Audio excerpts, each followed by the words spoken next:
విశ్వంలో సమతుల్యతను నెలకొల్పి దైవిక సంరక్షణ జ్ఞానం అంతిమ విజయాన్ని అందించే రాజరాజేశ్వరి అవతారంలో పిఠాపురం శ్రీ మహాలక్ష్మి అమ్మవారు భక్తులకు దివ్యానుగ్రహ దర్శనమిచ్చారు. పిఠాపురంలోని శృంగేరి శంకర మఠానికి చెందిన శ్రీ మహాలక్ష్మి అమ్మవారి ఆలయంలో శరన్నవరాత్రి ఉత్సవాల్లో 9వ రోజున శ్రీ రాజరాజేశ్వరి అవతారంలో అమ్మవారిని దివ్యంగా అలంకరించి భక్తులకు దర్శన భాగ్యం కల్పించారు. ఆలయ ఉత్తరాధికారి వాగ్దేవి పీఠం వ్యవస్థాపకులు ఇంద్రగంటి గోపాలకృష్ణ శర్మ పర్యవేక్షణలో అమ్మవారికి పంచామృత అభిషేకం, కుంకుమార్చన, విశేష పూజలు నిర్వహించారు. అలాగే పండితులు శ్రీచక్రార్చన, నవవర్ణార్చన, చండీ, రుద్ర హోమాలు తదితర పూజా కార్యక్రమాలను విశేషంగా నిర్వహించారు. అశేషంగా భక్తులు వచ్చి అమ్మవారిని దర్శించి తరించారు.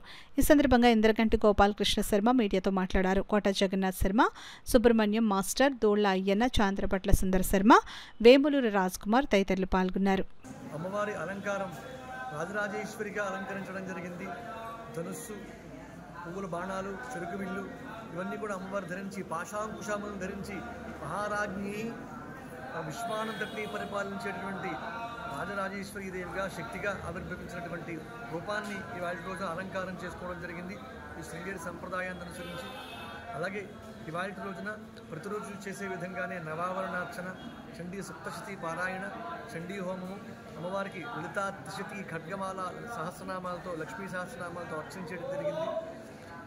అమ్మవారికి ప్రతిరోజు కూడా పంచామృతాలతోటి అర్చామూర్తికి అభిషేకము, సాయంకాలంలో హారతులు, సాయంకాలం 6:30 నుంచి దేవీ భాగవతం అనే ప్రవచన కార్యక్రమం కూడా చేయడం జరుగుతోంది. భక్తులు విశేషంగా అమ్మవారిని దర్శించుకుని ప్రసాదాలను స్వీకరించి తరించవలసిందిగా కోరుతూ శుభం భూయాత్, సర్వే జనా సుఖినో భవంతు.